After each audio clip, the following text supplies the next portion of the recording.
살면서 우리가 78년을 산다고 하는 기록을 봤을 때 우리가 여러 가지 일을 하고 삽니다. 그중에서 일하는데 한 11년, 온라인 하는데 10년, 집에서 한 6년 정도. 내 스스로 남들하고 다르게 사는 거는 맨 끝에 있는 9.2시간만이 내 스스로 조절하는 시간이에요. 가장 많이 보내는 시간은 28년인 잠자는 시간입니다.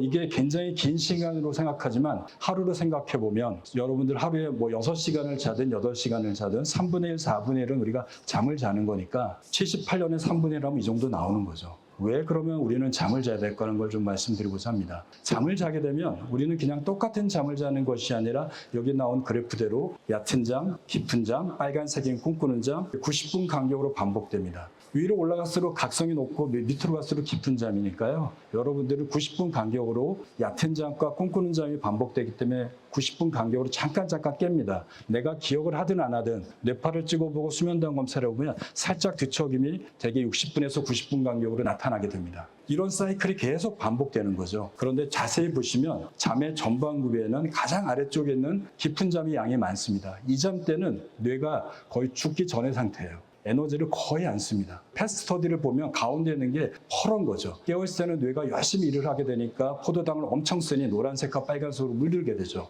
깊은 잠을 잘 때는 파란색인데 에너지를 거의 안 써요. 하루에 우리가 한 2,400kcal를 낮에 쓴다고 하는데 우리가 자는 8시간 동안에 얼마를 쓰냐면 100kcal밖에 안 씁니다. 바로 이 깊은 잠 때문에 그렇습니다. 거의 에너지가 안 써요. 이렇게 에너지를 안 쓰게 되면 우리 몸에서는 회복하고 재생하는 일이 벌어져요. 즉 뇌가 우리 몸을 다 컨트롤하고 있는데 뇌가 몸하고 분리가 된 거예요. 얘가 일을 안 하게 되니까. 그때서야 우리 몸은 비로소 회복하고 재생하는 기능을 갖게 됩니다. 그러다가 잠이 후반기로 가면 빨간색이 많아지죠. 꿈꾸는 잠입니다. 육체 회복이 끝나니까 뇌 회복이 일어나요. 꿈꾸는 잠은 뇌 회복이거든요. 낮에 여러분들이 화나고 슬프고 억울한 일을 당하더라도 하룻밤 푹 자고 나면 기분이 좋아지잖아요. 그냥 그럴 수 있는 일이 되잖아요. 바로 이 꿈꾸는 잠 동안에 편도체라고 하는 감정을 조절하는 부위가 다 깨끗이 청소가 되면서 기억을 정리합니다. 그리고 중요한 기억은 장기 기억으로 넘기는 과정. 즉 잠의 전반기에는 육체 회복, 잠의 후반기에는 뇌 회복이 일어납니다. 4시간밖에 안 자면 개운할 수는 있어요. 왜냐하면 깊은 잠을 잘 잤으니까. 그런데 화가 나고 감정을 조절할 수 못하고 욱해지고 급해지는 거는 남습니다. 바로 꿈꾸는 잠이 적어서 그런 거죠. 우리는 잠을 연속으로 자야 됩니다. 조각조각 잔다 그러면 앞에밖에 못 자는 거예요. 연속된 잠이 우리의 진정한 잠이라고 할 수 있겠습니다. 바로 렘수면은 뒤쪽에 나타나는 거고 감정과 기억에 관련합니다. 렘수면 때 보면 밑에 노란색으로 물들어요. 뇌가 굉장히 일을 많이 하는 거예요. 에너지를 쓰고 있는 거죠. 바로 꿈꿀 때 우리가 에너지를 쓰고 있는 겁니다. 잠의 기능은 말씀드린 대로 육체 피로를 회복하고 우리의 정신적 피로를 회복하는 우리 몸을 정상으로 리셋시키는 과정입니다. 우리 몸은 새로 태어나야 돼요. 그게 매일매일 잘 잘 때 새로 태어나지 잠을 못 잔다면 지치고 힘든 몸으로 다시 살아가는 일이 쌓이고 그런 피곤하고 힘든 것들이 누적되면 질병으로 연결됩니다. 수면 효과는 여러 가지로 얘기하는데 지금 나온 대로 면역력, 에너지, 기억력, 육체 이런 것들이 다 연결되고요. 이게 수면의 양, 7, 8시간 자야죠. 양도 중요하지만 질이 중요합니다. 그리고 더 나가서 자국계는 일주기 리듬에 맞춰서 자야 됩니다. 우리가 해외여행 갈 때 시차가 안 맞는 이유는 일주기 리듬이 내 몸에 있는 거죠. 내가 아무리 노력해도 일주기 리듬은 잘 변동이 안 됩니다. 아무리 노력해도 하루에 1시간밖에 이동 안 하거든요.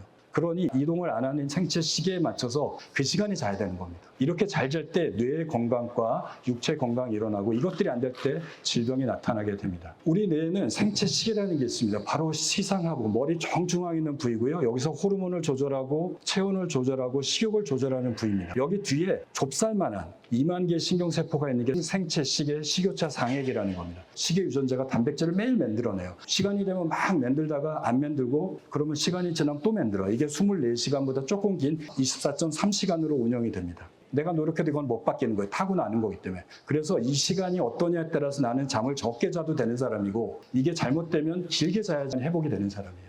여러분들이 여기에 시계에 적용해서 잘 살아야 됩니다. 그런데 이 시계는 자고 깨는 것뿐만 아니라 뇌의 민첩성, 각성도도 조절해요. 즉 생체 시계가 활성화될 때 가장 컨디션이 좋습니다. 여러분들이 가장 몸이 가볍고요. 하나 더 기능이 있는 게 뭐냐면 우리 몸에는 말초시계가 있어요. 간, 심장, 위 모든 근육에 시계가 또 있습니다. 얘들도 24시간이 아니라 지멋대로 움직이는 시계를 갖고 있어요. 지방 분권이 너무 확실하게 일어나는 거죠. 그런데 이 생체시계는 마스터 클락, 중추시계라고 얘기를 해서 말초시계를 뇌시계로 연결하는, 동기화시키는 기능을 갖고 있어요. 즉 생체시계가 잘 때 몸도 자야 되고 생체시계가 켜졌을 때 몸도 깨어나도록 조절하는 기능이 나타납니다. 그런데 이것이 언밸런스가 나타나면 질병이 생기는 겁니다. 바로 이런 거죠. 뇌 생체 시계에 의해서 여기 밑에 나오는 시계들이 다 따로따로 움직이는데 같이 움직여야 됩니다. 중추시계와 말초시계가 동기화가 되면 우리는 아주 건강한 사람으로 살 수가 있는 겁니다. 그런데 어긋나면 질병이 생겨요. 여기 많은 수없이 많은 암, 위장 장애 모든 우리가 아는 질병들이 다 들어가는데 교대 근무자, 시차, 해외여행 갔을 때 저녁에 야식을 먹는 거, 주말에 몰아서 자거나 주말에 늦게 자는 거, 시계가 어긋나게 사는 거죠. 이렇게 어긋나면 머리 시계는 자라고 그러는데 몸은 음식을 먹으니까 활동을 해야 되고 운동을 하니까 뛰게 되면 말초시계가 움직이기 시작하면 중추시계도 못 자요. 왜냐하면 고3 아이가 시험을 앞두고 게임만 하고 있어요. 엄마도 같이 못 자는 거하고 똑같습니다. 중추시계는 말초시계가 다 꺼질 때야지 자는 거죠. 그래서 우리는 잠잘 때 우리 몸이 잠자기 좋은 조건으로 몸을 준비를 시켜야 되는 필요가 있는 겁니다. 잠을 못 자면 이런 게 다 생겨요. 우리가 아는 고혈압, 당뇨, 심장병, 뇌졸중, 우울증, 치매까지 다 생기고 돌연사까지 생깁니다. 그 왜냐하면 우리가 자고 나야지 우리 몸이 회복이 된다고 그랬죠. 바로 우리 몸을 흥분시키는 교감신경계는 낮에 깨어있을 때 적절히 나와야지 일도 열심히 하고 활기차게 살아가지만 잠잘 때는 이거 완전히 셧다운 돼야 돼요. 뇌가 깨어나면 우리 몸도 깨어나고 스트레스 호르몬도 분비가 돼요. 바로 코티졸과 교감신경이 항진돼서 밤에도 혈압이 높아가고 혈당이 높아지는 일이 생기면서 그리고 그것 때문에 심장도 망가지게 되고 질병이 생기게 됩니다. 수면의 문제는 인지장애, 치매도 오고요. 고혈압, 당뇨, 심장병, 뇌졸중의 신체 질병도 오고 우울증과 불안장애와 같은 정신질환도 오고요. 낙상과 안전사고, 졸리니까 넘어지고요. 자다가 일어나서 낙상 생기는 노인들 너무나 많습니다. 비만까지 옵니다. 그리고 삶의 질이 떨어지겠죠. 요거에 대해서 간단하게 말씀드리겠습니다. 1986년도에 챌린저 사건을 아실 겁니다. 올라가다가 이렇게 터진 일이 생겼죠. 이때 7명의 우주조종사가 다 사망했습니다. 경제적으로는 수조 원의 손실이 입혔다고 해요. 이러고 나서 조사를 해봤더니 결국은 수면의 문제였습니다. 이게 텍사스의 케네디 우주센터에서 챌린저를 쌓아 올릴 때 악천후가 계속 오면서 연기된 거죠. 몇백억 원의 비용을 올리는 거니까 관제소에서 모든 사람들이 3박 4일 동안 거의 못 잤대요. 날씨가 개면 올려야지, 날씨면 개 올려야지. 이렇게 하면서 문제가 생긴 겁니다. 바로 로저스 특별위원회에서 조사해보면 오링이라고 그래서요. 여기에 연결되는 고리가 점검을 잘못해서 사고가 난 걸로 알려져 있고 이거를 점검하는 관제소와 기술자들이 2시간에서 4시간밖에 3, 4일 동안 못 잔 상태에서 정말 오링이라고 하면 굉장히 흔하고 쉽게 점검할 수 있는 내용을 점검 못해서 이렇게 사고가 났다고 합니다. 이 알래스카 연안에서 엑슨 발데스호가 기름이 유출된 사고도 날씨가 굳으면서 항해사가 잠을 못 자면서 암초가 있었는데 그걸 뻔히 아는 길인데도 부딪힌 거죠. 졸려서 교통사고를 낸 거하고 똑같은 일이 터지면서 기름이 유출돼서 이거는 거의 10년 동안 기름이 유출되고 이거는 엄청난 재정적인 손실을 입었습니다. 에어프랑스 비행기 사고라든지 일본의 신칸센 사고 같은 것도 다 졸음운전의 사고라고 합니다. 수면 부족이 이렇게 졸린 걸 만드는데요. 이걸 수면 부채라고 합니다. 17시간 동안 계속 운전한다. 남는 시간 7시간이니까요. 알코올 농도 0.05%입니다. 면허 정지입니다. 하룻밤 꼬박 새고 운전하면 0.1% 면허 취소입니다. 일주일에 4시간 자고 일주일을 살아가면 역시 면허 취소 0.1%입니다. 일주일 동안 안 자면 뇌가 알파파, 각성파가 전혀 없어지는 상태가 되죠. 이런 상태에서 의사결정을 하고 이런 상태에서 작업을 하면 산업재해나 안전사고의 문제가 생길 수밖에 없는 겁니다. 수면의 문제는 단순히 이런 사고뿐만 아니라 심혈관 질환의 관상동맥 질환이 23% 높아지는데 질이 떨어지면 그거는 33%, 두 개가 겹치면 79%까지 질병 발생률이 높아지게 됩니다. 고혈압도 마찬가지인데 이게 미국에서 10만 명을 대상으로 추적한 연구에 U자 커브가 그립니다. 7시간을 잘 때 혈압이 없어요. 수면을 적게 자거나 많이 잘수록 혈압이 높아지는 게 보입니다. 관상동맥도 마찬가지죠. U자 커브를 그립니다. 적절하게 잤을 때 심근경색이 안 생기고 당뇨병도 안 생기고 사망률도 낮습니다. 치매도 마찬가지예요. 거의 U자 커브를 그립니다. 중년 이후에 7, 8시간을 잔 사람, 그거보다 적게 잔 사람과 비교를 해보면 적게 잘수록 치매가 올 확률이 엄청나게 높아지는데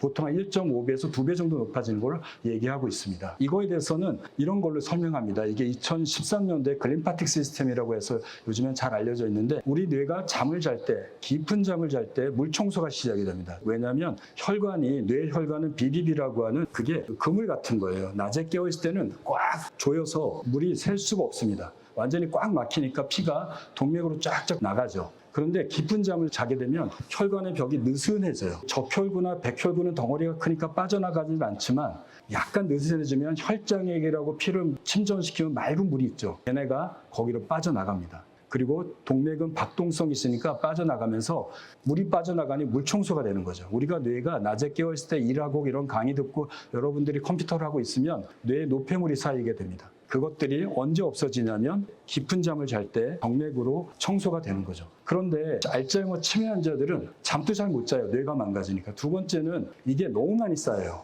청소해도 잘 청소가 안 되는 상태가 되는 겁니다. 하지만 알츠하이머 치매가 아닌 사람들은 여러분들이 건강하게 잘 잤을 때 물 청소를 잘해서 뇌를 깨끗하게 만들지 않으면 알츠하이머가 아니더라도 내가 유전성이 없다 하더라도 치매가 온다라는, 잠을 적게 자고 그게 오래될수록 치매가 온다라는 결론을 얘기합니다. 바로 이겁니다. 이것도 펫스터디인데요. 펫스터디 중에서 아밀로이드 펫이에요. 아밀로이드 단백질이 뇌에 쌓이면 알츠하이머 치매가 오는 거거든요. 많이 쌓이면요. 이 빨간색일수록 베타 아밀로이드가 많이 쌓인 겁니다. 평소에 7시간을 잔 사람은 펄었습니다. 베타 아밀로이드가 없는 거죠. 거의 청소가 됐으니까. 6시간에서 7시간을 자면 붉은색이 나타납니다. 잠을 자고 났더니 다 청소가 안 되니까 베타 아밀로이드가 남는 거죠. 6시간보다 못 자면 뻘겋습니다. 베타 아밀로이드가 많은 거죠. 이게 하루가 아니라 이틀, 한 달, 1년, 5년을 지났다면 뇌 손상이 시작되는 겁니다. 비만도 생깁니다. 식욕 억제 호르몬이랑 렙틴이라는 게 있습니다. 식욕 촉진 호르몬은 그렐린이죠. 잠을 이렇게 조금밖에 안 자면 렙틴이 이 정도만 만들어져요. 밑에 보면 길게 자게 되면 렙틴의 농도가 높아집니다. 잠을 깊이 자는 동안에 여러분들 지방에서 렙틴이 분비가 돼서 우리가 아침에 자고 나면 배가 좀 덜 고프고 음식을 먹으면 금방 배부른다는 느낌이 드는데 렙틴이 안 나오게 되면 음식을 먹어도 배가 고파요. 조금만 돌아서도 또 먹고 싶어요. 그럼 먹고 싶은 음식도 달고 칼로리 높은 탄수화물만 찾게 됩니다. 배고플 때는 그렐린이 많이 나와서 아주 칼로리 높은 것만 찾아서 먹는 거예요. 그게 땡기는 거죠. 그런데 잠을 잘 자면 렙틴이 잘 나와서 음식을 억제하는 효과가 나타나는데 잠을 적게 자게 되면 비만이 높아지는 이유가 되는 겁니다. 우울증도 U자 커브를 그립니다. 우린 그럼 얼마나 자야 될까요? 여기 나온 박쥐는 하루에 20시간을 잔다고 뱀은 18시간을 자고 사자는 13시간을 자고 그런데 코끼리는 3시간밖에 안 자고요. 기린은 2시간밖에 안 잡니다. 사람은 나이별로 다릅니다. 아이가 태어나면 거의 18시간에서 20시간을 잡니다. 먹고 자고 먹고 자고 먹고 자고. 하루가 자고 깨는 리듬이 없어요. 먹고 소화시키면 또 자고 뭐 이렇게 되죠. 그러다가 만 1살이 되면 생체 시계가 만들어집니다. 그래서 밤낮이 구분이 생겨요. 한 6개월 지나면 생체 시계가 시작되고 1년이 지나면 어느 정도 완성이 되거든요. 돌이 지나야지 아이들이 밤에 좀 덜 깨요. 그러다가 유치원이 들어가고 초등학교 들어가게 되면 생체 시계가 완성이 끝납니다. 그러면 그때부터 아이는 밤에 깨지 않고 잘 잡니다. 이때는 한 9시간을 자야 돼요. 그 뒤로부터는 8시간, 7시간을 자면 됩니다. 적정 수면 시간은 따로 없습니다. 내가 아침에 자고 나서 개운하고 낮에 피곤하지 않고 커피 안 먹어도 일상생활에 졸립지 않으면 그게 6시간도 괜찮고 5시간도 괜찮고 9시간도 괜찮은 겁니다. 그런데 커피를 먹고 자는 게 아니죠. 그래도 많은 사람을 대상으로 조사해보니 한 7, 8시간이 가장 좋더라라는 게 평균이지 사람마다 다르다고 할 수 있겠습니다. 근데 우리나라 현실은 좀 다릅니다. 우리나라는 전 세계에서 가장 잠을 적게 자는 나라로 알려져 있습니다. 여기 나와 있던 OECD 국가 중에 이렇게 많은 나라 중에 일본하고 한국은 꼴찌를 다릅니다. 가장 잠을 적게 자는 나라로 알려져 있죠.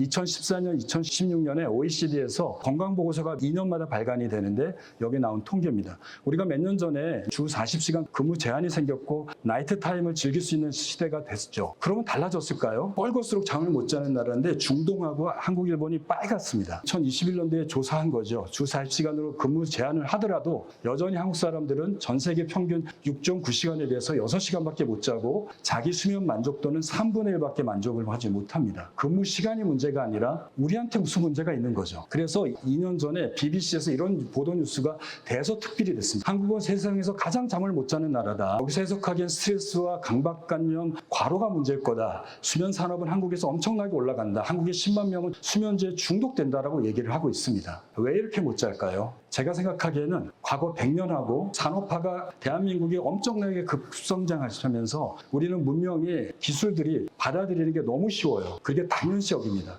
내가 스마트폰을 못 쓰고 뭘 못하면 뒤처지는 사람이 된 거죠. 모든 전자제품과 현대 문명 이기가 가정집마다 들어갑니다. 100년 전에는 해가 진 다음에는 우리는 할 일이 없어요. 빛이라고는 호롱불하고 달빛밖에 없었습니다. 저녁에 모아서 사람들하고 얘기하다가 지금 시간에 8시, 9시에 다 잤어요. 그리고 새벽 4시, 5시에 해 뜰 때 일어난 거죠. 밤에 나를 자극하는 게 하나도 없습니다. 그런데 지금은 빛공해, 옆집에서 들어온 불빛, 길에서 나오는 불빛, 스마트폰, 옆집의 소음, 내 방에 있더라도 집 밖에서 들리는 텔레비전 소리, 전자소리, 카페인, 술, 담배, 복용하는 약물, 신체 질병, 교대 근무자, 정신질환, 이 모든 것들이 우리 수면을 방해합니다. 잠자는 시간, 생체 시계가 잘 때 우리를 건들면 안 되는데 이런 모든 내용들은 24시간 우리를 자극하고 있는 겁니다. 생체 시계가 꺼질 수 없는 환경에 우리는 살고 있는 거죠. 거기다가 나이가 드시면 거의 노인의 60%가 잠을 못 잡니다. 왜요? 생체 시계가 노화가 시작되는데 뇌의 노화 중에 가장 먼저 노화가 되는 게 바로 시상하부입니다. 그래서 남자나 여자나 호르몬 불균형이 나타나요. 그런데 생체 시계가 들어있는 부위가 시상하부, 거기에 있어요. 그런 생체 시계가 노화가 되니 자고 깨는 걸 조절을 잘 못합니다. 앞에 말씀하신 대로 새벽에 깨죠. 초저녁에 졸리는 게 당연합니다. 그리고 생체 시계를 자극하는 게 가장 강한 게 빛인데요. 이 빛은 낮에도 쬐고 밤에도 쬐는 것도 문제지만 노인이 되면 백내장, 녹내장, 망막 질환이 생겨서 빛이 잘 투과가 안 됩니다. 젊은 사람하고 똑같이 낮에 빛을 쬐도 빛이 전달이 안 되니 생체 시계가 낮에 잘 안 켜져요. 또 멜라토닌을 분비하는 송가체도 노화가 이루어지니 밤에도 못 자요. 우리가 운동하면 피로도가 쌓여야 되는데 노인들은 피로도가 안 쌓입니다. 왜냐하면요, 우리가 운동을 하면 아데노신이라는 게 쌓여서 뇌에 아데노신 수용체에 붙어서 졸음을 만들어내야 돼. 그게 가바를 활성화시키는 거거든요. 아데노신 수용체가 없는 겁니다. 운동을 해서 아데노신은 엄청나게 쌓이는데 붙을 데가 없는 거죠. 그러니 생각보다 안 졸리는 게 나타나는 겁니다. 그래서 WHO에서는 불면증은 선진국의 전염병이라고 얘기를 하고 있습니다. 수면 조사를 보면 못 사는 나라일수록 경제 기반이 낮을수록 잘 잡니다. 훨씬 더 수면 시간이 깁니다. 수면 장애로 한번 들어가 볼까요? 8가지의 카테고리가 있지만 수면 장애가 몇 개가 있냐면요, 83가지가 있습니다. 병으로만 얘기할 수 있는 게요. 이것들이 우리를 또 못 자게 만듭니다. 이러한 이유로 인해서 수면장애 환자들은 기하급수적으로 늘고 있습니다. 2008년도에 22만 명의 병원 진료 환자가 2018년에 86만 명, 2022년에 116만 명까지 늘었습니다. 병원에 진료하는 환자입니다. 보통 진료하는 환자는 전체 환자 수의 10%도 안 된다고 알려져 있거든요. 1,000만 명이 넘는 사람들이 대한민국에서 잠을 못 자고 억울해하고 밤새는 사람들이 있다는 겁니다. 이 때문에 수면 시장은 계속 증가되고 있는 겁니다. 수면은 단순히 내가 불편한 것이 문제가 아니라 이러한 경제적 손실, 우리가 산업재해로 인해서 경제적 손실이 11조에 해당된다고 하고요. 1인당 1,256만 원의 손실을 입는다고 합니다. 심장질환이 8배, 치매 5배, 당뇨의 5배, 우울증의 3배가 잠 못 자면 나타나는 겁니다. 우리는 못 자고 열심히 일하고 돈을 벌었지만 그 결과로 이런 질병을 앓고 노후에 이런 질병을 치료하느라고 다시 돈을 쓰는 상황을 만드는 건 아닌가 모르겠습니다. 물론 잠 말고도 이런 병을 만들 수 있지만 우리가 잠만 잘 잔다고 하더라도 이러한 경제적 손실과 육체적 손실을 줄일 거라고 생각이 됩니다. 생체 시계는 여기 안에 있는 아주 작은 겁니다. 얘네들은 빛에 의해서 내가 아침에 움직이는 거에 의해서 잘 깨어나게 되는데요. 내가 아무리 노력해도 하루에 1시간밖에 이동을 안 합니다. 그러니 여러분들이 그 이동 안 하는 생체 시계에 맞춰서 움직이고 자는 것이 가장 쉽게 자는 거죠. 잠을 잘 자는 방법은 앞에 말씀드린 대로 이런 생체 시계 밑에 있는 C라고 하는 거고요. 얘가 일주기 리듬, 깨고 자는 리듬을 만드는 거 외에도 S, 몸의 피로도, 아까 아데노신이라는 게 뇌에 쌓여서 피로도를 만드는 건데 이 두 가지가 조합해서 만듭니다. 피곤하게 만드는 것도 중요합니다. 낮에 운동하고요. 일찍 일어나서 몸을 더 쓰고요. 낮잠 안 자고 카페인은 아데노신을 방해하는 거니까 카페인 안 먹으면 몸의 피로도가 높을 겁니다. 대부분의 사람들이 잠 못 잘 때 이것만 노력합니다. 그래서 운동을 더 하고요. 낮잠도 안 자려고 노력합니다.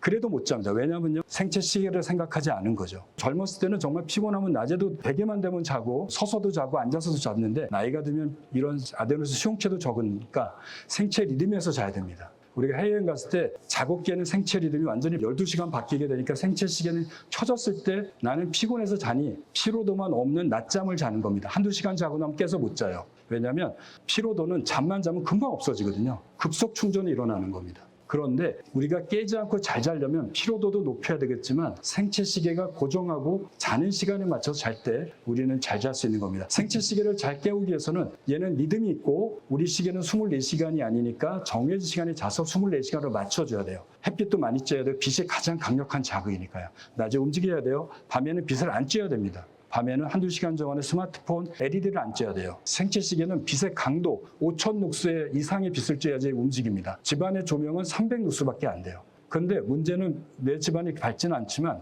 LED가 있죠. LED에 나오는 블루라이트는 빛의 강도가 낮아도 생체 시계를 자극해서 밤에 핸드폰을 열심히 보시면 피곤해서 자는 거죠. 근데 금방 깹니다. 왜냐하면 블루라이트에서 생체 시계가 켜졌기 때문에요. 낮잠을 잔 겁니다. 우리는 통잠을 자고 싶은데요. 그러니 우리 집에 들어오는 많은 전자장비를 버릴 수는 없으니 여러분들이 통제를 할 수밖에 없습니다. 자고 깨는 리듬은 이런 두 가지에서 결정되니까 우리가 잠에 대한 욕구를 높이고 생체 리듬을 고정하고 자는 시간을 만든 다음에 이렇게 해서 자야지 진정하게 잘 잘 수 있습니다. 이제 조금 마무리를 하고자 합니다. 지금까지 말씀드린 거는 본인의 노력으로 잘 자는 방법을 말씀드린 거고요. 또 못 자는 이유를 말씀드렸습니다. 우리가 버릴 수 없고 그 기술을 없는 새로 살 수 없다면 기술을 이용하는 수밖에 없지 않을까 싶습니다. 굉장히 많은 기술들이 앞으로 나오고 있습니다. 잘 자게 하는 기술, 슬립 테크라고 얘기를 합니다. 이제는 이것들이 의료 영역이 아니라 소비자 영역으로 넘어가기 때문에 컨슈머 슬립 테크놀로지라는 용어가 생기기도 했습니다. 소비자, 일반인들을 위한 수면 기술이 개발돼야 된다는 거죠. 이미 미국이나 유럽에서는 10년 전에 이런 일들이 벌어지면서 기술들이 개발됩니다. 스마트폰에 보시면 수없이 많은 수면과 관련된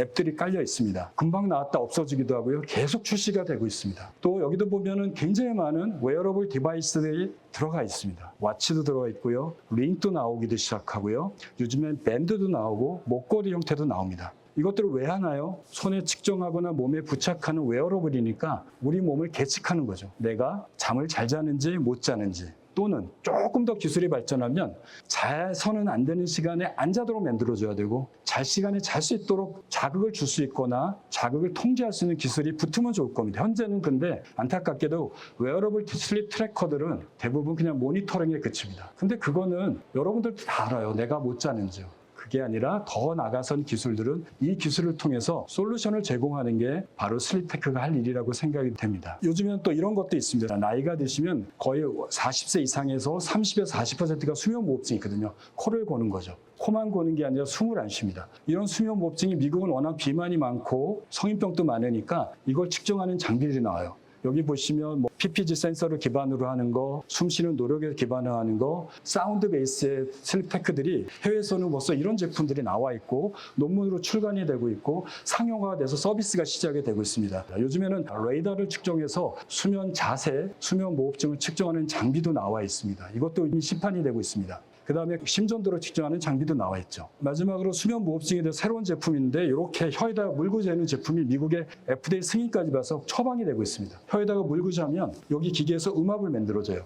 그러니까 혀가 앞으로 당겨지는 거죠. 그러니까 잘 때 혀가 늘어지지 않도록 하는 제품이고 처방을 통해서 미국에서 판매가 되고 시작이 됐습니다. 또 나가서 여기다가 이렇게 목에다가 이렇게 달고 있는 거죠. 이게 뭐냐면 기계에 넘기면 음압이 걸려요. 그러니까 턱하고 턱에 있는 근육이 음압 때문에 당겨지는 거죠. 즉 혀를 아래쪽으로 당겨줘서 잘 때 늘어지지 않는 걸 막아주는 제품입니다. 이것도 상용화돼서 판매가 되고 있습니다. 그다음에 이게 가장 지금 많이 미국에서 처방되고 있는 건데 전기 자극을 하는 거예요. 혀 근육을 조절하는 거는 설화신경이라고 있는데 설화신경이 목 아래쪽으로 이렇게 혀 밑으로 내려갑니다. 여기다가 자극을 넣고 가슴에다가 배터리를 넣어서 잘 때 온을 시키면 전기가 미세하게 흘러서 설화신경이 전극 자극되니까 혀가 움직이는 거죠. 나는 못 느낍니다. 이런 것들이 미주신경 자극술, 심부 자극술, 파킨슨이나 뇌전증 환자에 쓰는 것들과 거의 유사한 형태라고 할 수 있겠죠. 이거는 지금 미국과 유럽, 일본까지 들어와 있고요. 이미 미국에서 보험으로 처방되고 있고 미국 돈으로 한 8천만 원 정도 하더라고요. 이것들은 혀에다 물고 있으면 얘가 진동을 울려서 혀 운동을 자극시키는 거예요. 혀가 낮에 깨어있을 때 혀 운동을 하면 혀가 단련이 되니까 덜 늘어지는 걸 이용해서 이것도 미국에서 FDA 승인받아서 처방이 됩니다. $800입니다. 또 하나는 이렇게 턱을 잠깐 째서 전기 전달될 수 있는 코일을 넣어놔요. 잘 때 이거를 딱 붙이고 자면 이게 전기가 흐르니까 걔가 진동을 해서 혀 근육을 자극시키는 거예요. 수면 무호흡증에 이 정도 효과를 나타나고 있습니다. 수면은 접근이 되기 쉽습니다. 여러분들이 매일매일 자고 경험하는 일이죠. 그러다 보니까 수면이 되게 우습게 여기고 쉽게 여겨집니다. 앞서 제가 말씀드린 내용대로 잠은 우리 몸을 건강을 지키는 가장 기본적인 파수꾼이고 우리 몸의 천연의 비타민 그리고 보약이라고 할 수 있습니다. 그런데 문제는 우리의 잠은 단순히 하나의 요소로만 못 자는 게 아닌 거죠. 다양한 요소들이 겹쳐서 우리의 잠을 방해하기도 하고 잘 자게 만들어냅니다. 그렇기 때문에 수면 기술이나 수면 테크 산업, 슬리포노믹스 이런 얼라이언스들도 이런 것들을 자기의 기술로서 만들어내는 게 중요하지만 결국은 그것들은 임상적인 지식과 학술적인 연구와 근거 기반하고 효과가 확인이 돼야 됩니다. 여러분들의 노력, 또 우리의 노력, 그리고 우리가 다 함께하는 노력으로 인해서 우리 모든 사람들이 잘 자는 세상을 만들어냈으면 좋겠습니다.